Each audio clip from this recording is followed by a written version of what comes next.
Bah, vous êtes là. Oui, vous êtes là.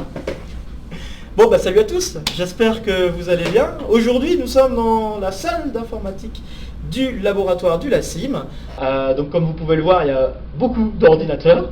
Des ordinateurs quand même assez puissants, niveau calcul d'algorithmes et tout ça, hein, vraiment pour pouvoir tester des conjectures de combinatoires, tester également des conjectures peut-être d'algèbre ou des choses comme ça, vraiment, et peut-être plus encore, hein, des recherches d'articles et autres bien sûr, parce que bon, bah, ça c'est super important pour, pour nous-mêmes, hein, pour notre travail.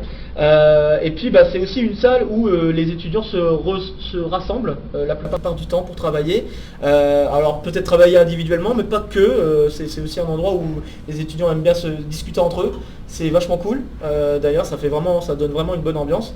Même si moi personnellement, je préfère bosser de côté de mon bureau, mais j'essaie de passer une fois de temps en temps dans la salle info pour pouvoir discuter avec les gens ici. Donc ouais, vraiment, c'est un peu le cœur pour les étudiants, hein, le cœur du laboratoire. Donc vraiment, c'est super. Et donc bon, sans plus de cérémonie, on va se lancer maintenant à la classe préparatoire, et plus précisément, on va se lancer au début de ma première année de classe préparatoire.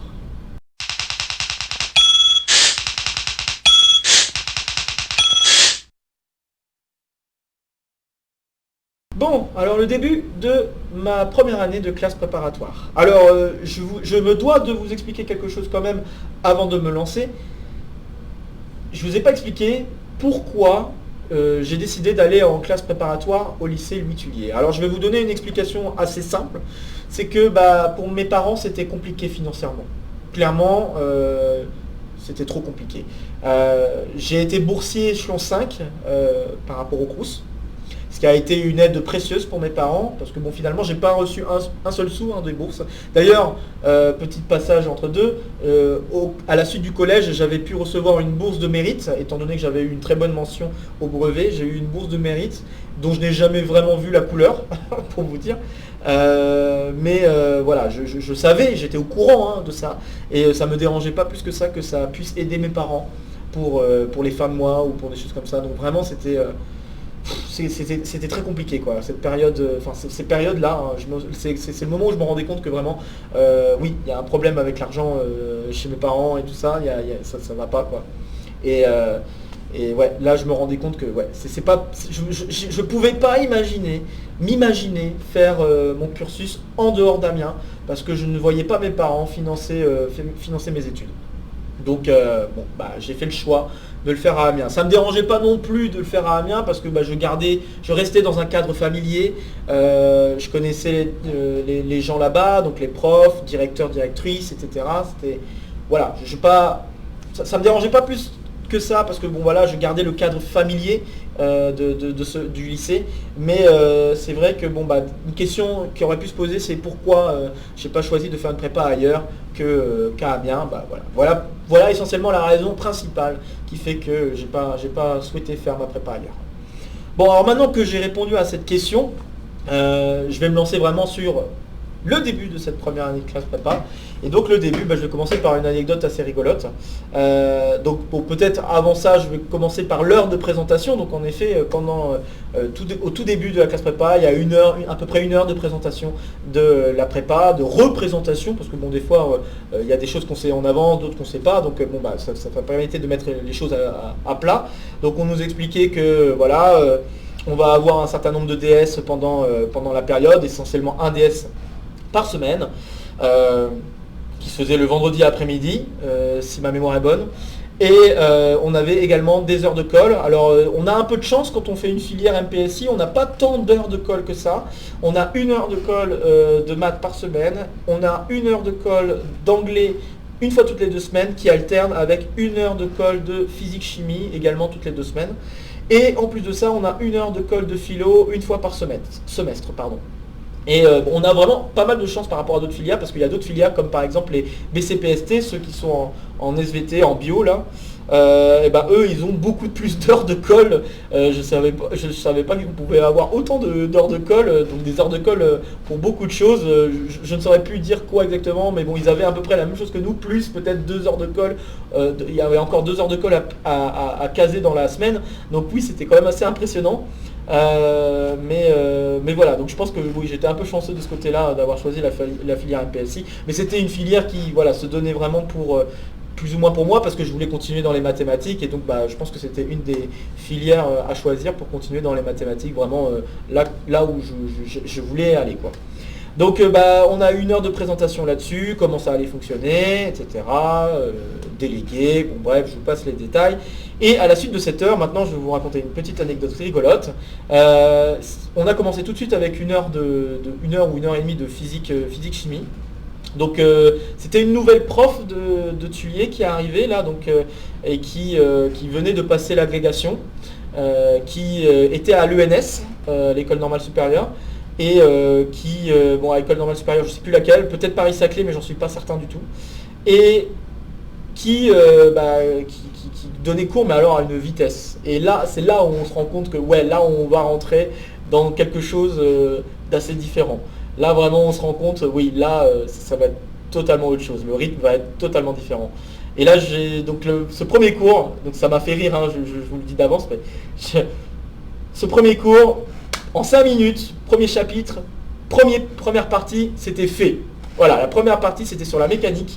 Et bon, il n'y avait pas qu'une introduction dans cette première partie, il y a eu plein de trucs qui étaient racontés dans cette première partie, mais c'est allé à une vitesse. J'aurais du mal à vous décrire. Seuls peut-être les gens qui ont déjà fait une classe préparatoire comme moi peuvent comprendre, mais c'est allé à une vitesse incroyable. Et à la fin de cette première partie, elle écrit le titre de la deuxième partie, puis elle se retourne et elle dit « Vous avez des questions ?» Et là, fou rire. J'ai eu un fou rire nerveux. Un fou rire nerveux parce que je me suis dit, il y a forcément quelqu'un dans la classe qui se dit « Mais qu'est-ce que je fais en prépa? Pourquoi je suis là ? Pourquoi je suis venu ici ?» Parce que c'était tellement une différence importante que voilà, j'ai claqué un fou rire, je me suis excusé auprès de la professeure.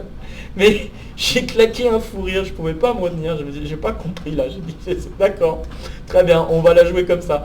Et bon, moi ça m'a pas plus dérangé que ça d'aller à une vitesse, surtout qu'elle arrivait à être super compréhensible. C'est ça qui était assez surprenant, c'est qu'elle arrivait à être très compréhensible, c'est même pas assez compréhensible, c'est vraiment très compréhensible, en allant à une vitesse, mais alors c'est une Formule 1 le truc quoi, c'était waouh, c'était incroyable. Et mais c'était fait très bien, c'était très bien fait, vraiment une très bonne prof. Prof qui est partie par la suite à Henri IV d'ailleurs, donc c'est pour dire. Si je dis pas de bêtises, hein, je crois qu'elle est partie à Henri IV pour les PC. Donc vraiment pour dire que oui, voilà, elle avait clairement un niveau important pour son enseignement. Donc voilà, c'était très bonne prof. J'étais assez content de ça. Et bon, bah, pour faire une comparaison entre les rythmes, bah, le rythme pour les cours de maths, par contre, c'était beaucoup plus lent. C'était rien à voir, là, rien à voir. Là où en physique, on arrivait même à la fin de l'année avec 1 mois d'avance à terminer le programme, du côté maths, on avait du retard, mais alors, on avait 1 mois de retard ou quelque chose comme ça, quoi. C'était vraiment le jour et la nuit, quoi, entre le prof de maths et le prof de physique, quoi. Donc, bah, ouais, donc c'était vraiment cool. Alors moi, je peux vous dire que oui, à l'arrivée à ma prépa, j'ai kiffé et surtout j'ai kiffé pour les maths, quoi. J'ai kiffé pour les maths parce que là vraiment je me sentais dans mon élément. C'est vraiment une des premières fois où je me suis senti dans mon élément. Je me suis dit c'est vraiment là où je veux continuer à être. J'ai adoré les profs, donc la prof de physique qui était beaucoup à l'écoute également, le prof de maths qui était aussi pas mal à l'écoute, même s'il était assez spécial, hein. C'était quelqu'un d'assez, pour dire les choses gentiment, quelqu'un qui était assez rustre et quelqu'un qui était aussi, bon, il pouvait se mettre un peu à être ronchon par moment, mais il était, comment dire, cash, quoi. Il disait les choses cash, tout simplement, il disait les choses cash. Et pour vous donner un exemple, pendant un TD, il était allé chercher, enfin il a embêté un étudiant qui était en train d'écrire des choses au crayon de bois. Il a pris son crayon de bois puis il a dit je vais vous dire ce que je pense de ces choses. Et il a écrit en gros que c'est de la merde. Il a écrit carrément cette phrase là avec point d'exclamation. Il a écrit ça. J'étais ah ouais d'accord, et il a expliqué pourquoi et son explication est tout à fait valable. En fait il a expliqué que c'était parce que avec le crayon de bois, si on fait des erreurs, on risque de les effacer, et en général c'est ce qui se passe quand on écrit la correction, on efface pour ensuite écrire la bonne chose au propre. Mais le problème c'est qu'on se souvient donc plus de l'erreur qu'on a faite et on risque de la reproduire. Et là je me suis dit ah ouais, donc oui, c'est vrai que c'est pas, il n'a pas totalement tort sur le fait de prendre le crayon de bois et devoir réécrire tout ça. Il n'a pas totalement tort, parce qu'en effet, je trouve que c'est vrai que voilà, ça permet d'éviter d'oublier les erreurs qu'on ait pu faire et d'éviter aussi de les répéter. Donc voilà, il avait quelques petites choses sages derrière son apparence un peu rustre, mais bon voilà quoi, c'était quelqu'un d'ailleurs de très gentil, hein, parce que bon, à plusieurs reprises je suis allé discuter avec lui. Et vraiment il était à l'écoute, il n'hésitait pas à me répondre sur certaines choses, sur certaines questions que je lui posais. Donc ça vraiment j'ai eu une entente assez bonne, même très bonne avec ce professeur, et c'était vraiment un plaisir. Vraiment un plaisir. Et j'ai pas senti la marge de difficulté arrivant en prépa, parce que comme j'avais un peu d'avance, les DS, l'école, ça marchait du tonnerre quoi. C'est pour vous dire, voilà, les DS, je tournais à des notes autour de 17-18 quoi, pour vous dire. Et le deuxième, au début, il tournait autour de 12. Donc c'est pour dire vraiment la différence qu'il y avait entre moi et le reste de la classe quoi. Donc oui, j'ai majoré ma classe. Pour l'ensemble du semestre et même pour le second semestre, si je devais en passer par là. Mais le deuxième semestre, j'aimerais en parler pour la prochaine vidéo, parce que sinon ça va faire des vidéos trop longues. Mais pour en rester sur la première semaine, et pour parler encore un petit peu des profs. Donc voilà, ce prof de maths était vraiment d'une très grande gentillesse, je pense, malgré ses airs un peu cash. Prof de physique également très sympathique également, et à l'écoute, et vraiment des profs à l'écoute, hein, quand on posait des questions sur les écoles, c'était vraiment, ils étaient là quoi, c'était vraiment super. Ou même sur notre état notre état mental ou notre état de pensée, ou comment ça se passe de notre côté, si on voulait en parler avec eux, ils étaient là, et ça je trouvais ça super. Et je veux parler aussi d'un autre prof qui est marquant et qui va revenir aussi dans les prochaines vidéos. Ça va être le prof de philo. Alors le prof de philo, c'est quelqu'un d'assez spécial, vraiment très spécial. Quand on le rencontre pour la première fois, on peut être un peu surpris. En fait, ce professeur, je vais le dire tout de suite comme ça, hein, d'emblée, c'était une enfer pour les cours. C'était une enfer. Enfin, un enfer, pardon. C'était un enfer pour les cours. Vraiment, impossible de suivre un cours avec lui, parce que le problème, c'est qu'il partait dans tellement de sens, tellement de directions par rapport à ce qu'on faisait. On sortait complètement, on était hors sujet par rapport on arrivait à être hors sujet par rapport au sujet de base. Donc le sujet de base, d'ailleurs, je m'en souviens là, c'était le temps vécu. Et là, franchement, ce professeur, je ne comprends pas quoi. Il était vraiment beaucoup de fois à côté de la plaque. Mais par contre, c'était également un professeur avec une gentillesse, un cœur vraiment, j'ai envie de dire en or quand même quoi. Vraiment c'est quelqu'un qui était très gentil, malgré ses apparences, parce que oui, si on se lance pas à discuter avec lui, évidemment, voilà, on peut pas connaître les gens sans vraiment en savoir davantage, hein. On peut pas juger les gens à leur couverture, comme on dirait en anglais. Donc comme les voitures, comme les livres, je voulais dire. Mais enfin bref, c'est vraiment voilà, c'est quelqu'un qui est assez ambivalent en fait. Vraiment le côté prof, c'était peut-être à éviter, mais le côté personne, c'était quelqu'un de super gentil. À l'écoute également, quand on voulait discuter, et qu'on discutait sérieusement avec lui bien sûr, parce que il y a des gens évidemment qui venaient discuter avec lui de manière un peu moins sérieuse, et là ça me permet peut-être de faire une petite transition. Donc ce professeur de philo là, avant de faire cette transition, ce professeur de philo, c'est quelqu'un qui était quand même assez gentil, et qui va avoir un rôle assez intéressant dans la suite de mon cursus.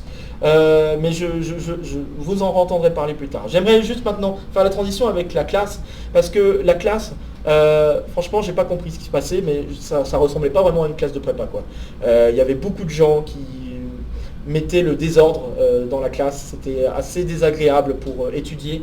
Je comprends pas vraiment ce qui se passait. Il y a eu quelques personnes avec qui je me suis très bien entendu, et d'ailleurs ce sont devenus des collègues, hein, parce qu'il y en a un ou deux qui ont passé leur doctorat, hein, qui ont réussi leur doctorat. Il y en a d'autres qui ont passé leur agrégation et qui ont continué en enseignant de leur côté. Donc voilà, ça a été quand même le début d'amitié aussi assez forte, mais en dehors de ça, la classe en elle-même, c'était vraiment pas possible quoi. J'avais l'impression d'être dans une classe de lycée encore, c'était pas à la hauteur, et vraiment les profs ont eu du mal à gérer tout ça. Je trouve ça vraiment dommage, parce que bon bah il y avait quand même certaines personnes qui avaient peut-être du potentiel là-dedans. Et je trouve ça vraiment dommage qu'ils aient pas eu la possibilité de vraiment s'améliorer, apprendre des choses dans de bonnes dispositions à cause de cette classe. Alors bon, surtout au premier semestre ça se passait mal. Par la suite ça s'est passé un peu mieux que ça, mais c'est vrai que le premier semestre c'était quand même assez compliqué. Mais bon, je pense que la plupart des gens qui foutaient le désordre, enfin qui mettaient le désordre, pardon, c'était des gens voilà, qui voulaient pas vraiment continuer dans la prépa. J'avais l'impression que c'était pas vraiment leur truc. Donc bon, bah c'est tout. Et quand on a affaire à ce genre de gens, bah il faut faire avec quoi. C'est comme je l'ai fait jusqu'à maintenant en fait avec le collège et avec le lycée. On fait avec, donc voilà, je pense que ça peut être une espèce de running gag pour la suite des prochaines vidéos, mais ouais, voilà, c'est comme ça. Côté professeur, bah voilà, et côté matière, bah, je pense que je m'en sortais très bien en maths, hein. De toute façon les maths je majorais complètement. La physique, ça dépendait, mais je m'en sortais plutôt bien, et surtout que cette professeure était vraiment d'une grande aide. Et puis bah alors là j'aimerais faire peut-être une petite aparté sur l'anglais. Je trouve que c'est quand même assez dommage qu'en classe prépa on nous fait pas suffisamment comprendre, et même avant hein, on nous fait pas forcément suffisamment comprendre que l'anglais c'est important. Je pense que je sais pas comment, parce que bon certes j'ai fait la section européenne au lycée, et d'ailleurs j'ai eu une mention européenne, j'en ai pas parlé pour le bac. J'avais eu 13 sur 20 en anglais, et donc c'était la note minimale en plus d'une option à valider au bac. Mais je sais pas comment, autrement qu'avec des voyages, ou autrement que de faire confronter les gens à l'anglais, vraiment, on peut faire comprendre que l'anglais c'est important. Et c'est vrai que bon, c'est une question probablement que les gens se posent, hein, que les professeurs d'anglais doivent se poser à un moment donné. Et moi, c'est vrai que je trouve ça un peu dommage qu'on n'arrive pas encore à trouver un moyen pour faire comprendre que l'anglais c'est important. Et important pour plein de trucs, hein. Moi maintenant, vraiment, là, je lis plein de trucs en anglais, j'écoute plein de trucs en anglais, je me dois de parler en anglais.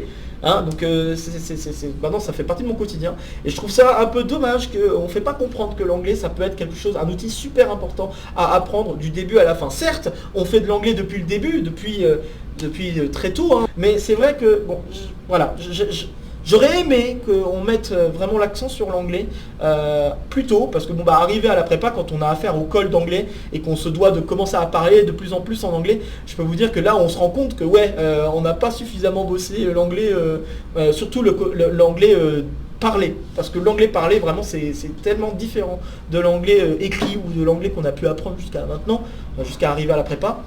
C'est tellement différent que voilà, on se retrouve vraiment face à la difficulté quand on est en colle, et vraiment bah là on se dit ouais, faut vraiment bosser l'anglais quoi, c'est pas possible. Mais encore en prépa, on a l'impression que ça reste une matière qu'il faut valider ou quelque chose comme ça, et c'est dommage. Il faudrait peut-être trouver un moyen de mettre l'accent là-dessus et de faire comprendre que l'anglais c'est important. Je sais pas comment. Hein, si vous avez des avis là-dessus, vous pouvez les partager, mais voilà, je voulais juste en parler parce que bon, c'était peut-être l'occasion d'en parler. Donc voilà, alors oui, ça me permet de faire la transition avec l'école. Donc en général, l'école, ça se passait plutôt bien. Et pour ceux qui ne sauraient pas ce que c'est une colle, ce qui serait fort étonnant parmi vous, les gens qui suivent cette chaîne, mais bon, on ne sait jamais si c'est quelqu'un qui suit la chaîne, pour qui c'est la première vidéo qu'il voit de la chaîne. Un exo de colle, bah, ou des colles du moins, c'est des interrogations oraux qui sont faites par des professeurs, souvent des professeurs du lycée, mais pas que. Ça peut être des professeurs externes, donc du lycée ou de la prépa, hein, mais ça peut être aussi des professeurs externes. C'est des heures pendant lesquelles bah, on doit répondre à des questions de cours, des exercices. Donc c'est pour ça que la chaîne, le but de la chaîne principale, c'est de faire des exos de colle. Et c'est vraiment là aussi un moment super intéressant, en tout cas super intéressant, ça a été un moment super intéressant pour moi, parce que là je me suis rendu compte que oui, je m'en sortais plutôt bien avec les exercices et tout ça. J'ai eu beaucoup de très bonnes notes en colle de maths, et même d'ailleurs des colles qui me sont restées à l'esprit, donc bah, notamment les exercices que j'ai pu vous partager avec vous. Il y a eu des professeurs avec qui je me suis très bien entendu, et donc bon bah évidemment j'ai commencé à rencontrer des profs qui sont importants pour la suite de mon cursus. Lionel Nicli, dont j'ai déjà fait la mention lors d'autres exos de colle ou petits exos de colle dans d'autres vidéos, qui est quelqu'un qui a, alors pas encore à ce moment-là, parce qu'à ce moment-là je le rencontrais et c'était juste un professeur super gentil, super sympa, mais c'était on n'était pas passé encore au stade au-dessus de ça. On passera au stade au-dessus de ça, arrivé en troisième année de classe préparatoire. Oui, petit spoil, je suis allé jusqu'à la troisième année de classe préparatoire, mais bon, bah, ça fera plus de vidéos sur le sujet. Donc je rencontrais Lionel Nicli, j'ai rencontré également un autre professeur, je ne vais pas dire son nom, mais un autre professeur également très gentil. Et c'est ce professeur-là qui m'a posé un exercice dont j'ai parlé et qui a permis de savoir que oui, et qui m'a permis de me rendre compte que oui, j'avais un très bon niveau.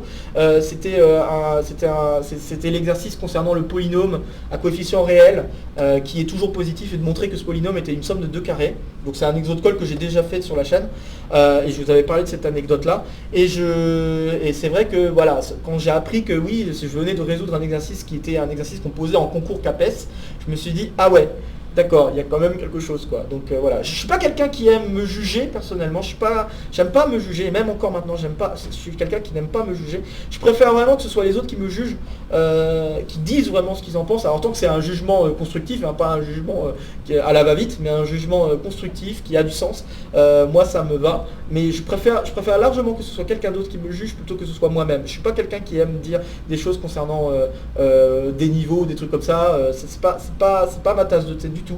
Mais le fait de l'entendre de la part des profs et tout ça, ça m'a permis de me dire que oui, j'ai un bon niveau, j'ai vraiment un bon niveau, je mérite d'être là. Donc ça m'a réconforté. Donc non seulement les profs de maths, mais aussi les profs de physique hein, que j'ai pu rencontrer en exode-call. C'est vraiment le moment où on se rend compte que voilà, on est suivi de bout en bout, ce qui est peut-être une grosse différence par rapport à la fac. On est suivi de bout en bout et on voit vraiment à exode-call après exode-call notre évolution si on comprend la matière qu'on vient d'apprendre, etc., etc. C'est vraiment, voilà, je pense que c'était vraiment des super moments, les exode-calls en général. Donc voilà. Et donc bah voilà, je pense que j'ai dit une très bonne partie de ce que j'avais fait pour ce premier semestre de classe préparatoire. Je vais peut-être terminer sur une dernière chose. Là, on commence à avancer donc sur ma façon de penser. Qu'est-ce que j'aimerais faire pour la suite, pour mon avenir. Donc vous saviez, de toute façon je l'ai déjà dit, à la fin du lycée, j'avais envie de continuer dans les mathématiques et j'avais déjà en tête l'envie peut-être d'aller dans l'enseignement et la recherche, mais c'était pas encore très clair pour moi parce que bah, je me disais, bon voilà, j'ai envie de faire des maths, mais je sais pas encore exactement quoi. Et déjà pendant le premier semestre de cette prépa, je me suis rendu compte que oui, c'est ce que je veux faire, de l'enseignement et de la recherche. Alors j'avais un avis là-dessus, sur l'enseignement et la recherche, je vous en parlerai lors d'une autre vidéo. Mais voilà, je sentais que c'était quelque chose qui me plaisait, que j'avais envie de faire. Et voilà. Donc on arrive donc à la fin de le premier semestre, les idées deviennent de plus en plus claires sur ce que je voudrais faire. Pour l'instant la prépa ça me plaît, je suis plutôt content d'être là, même si la classe n'est pas forcément des meilleures. Et puis voilà, bah, on continuera sur notre lancée de la prépa pour la prochaine vidéo, parce que là ça fait presque 25 minutes. Donc bon bref, ça va être assez compliqué. Donc comme d'habitude, n'hésitez pas à vous abonner si vous voulez voir et suivre les aventures mathématiques que je propose sur cette chaîne. N'hésitez pas à laisser en commentaire si vous avez des questions quoi que ce soit. Et sur ce, je vous retrouve pour une prochaine vidéo d'une vie de mathématiques très bientôt. Salut à tous!